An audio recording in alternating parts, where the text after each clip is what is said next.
Shalom. This week's Sedra is Sedra Vayeshev. The Jewish people maintain that the land of Israel is their national homeland and that they have the right to live on it, settle it, and govern it. Throughout the Jewish people's rule of the land over the past 3,000 years, Jews have allowed other nations to live on the land, but they've maintained exclusive rights to the land and have never forgave them to any other nation. During their 2,000-year exile from the land, the Jewish people maintained a claim to the land and were only prevented from returning by other nations who refused them entry. For 2,000 years, Jews not only prayed to return to the land, but to rule it. Now, where does the Jewish claim to the land stem from? Contemporary international law also dictates the Jewish people have rights to the land of Israel according to international law and have repeatedly voted to support the Jewish right to their homeland. The Jewish people enjoy the vote of confidence and support from the international community, but never maintained their rights came from other people. The Jewish people maintain and have always maintained that their rights to the land of Israel stems from God's decree that the land belongs to the Jewish people.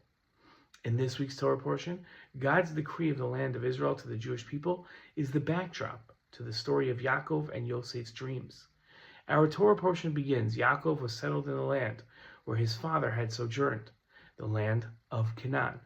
In his commentary to this verse, Ramban wrote, the meaning of this verse is that since God had said that the chiefs of Esav dwelt in the land of their possessions, that is to say, the land which they took to themselves as a possession forever, it now says that Yaakov, however, dwelt as his father had, as a stranger in a land which was not their own, but which belonged to the Canaanites.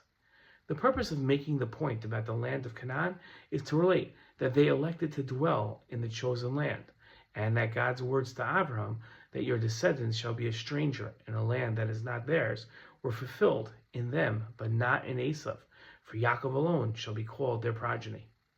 The contemporary enemies of the Jewish people and their apologists among the Jewish people describe the Jewish people's claim to exclusive rights over the land to be a nefarious manifestation of Jewish supremacy.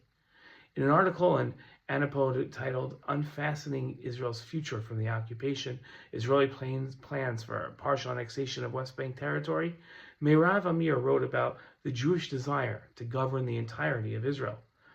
She wrote, the object of the movement's struggle is not the establishment of the unappealable authority of the state over life and property within it, but of Jewish supremacy, the mastery of Jews over the land and over its non-Jewish inhabitants. Thus, two types of sovereignty appear here. Normative sovereignty, which inter alia implies the rule of law and equality before the law, and settler colonial sovereignty, which stands for Jewish supremacy. Now, Amir missed the difference between Jewish supremacy and rightful Jewish claims to their homeland. Supremacy is the belief that one people is better than another. Jews don't believe that they are better than other people. They believe they have rights to the land because God gave it to them, not because they're better than others. Shalom.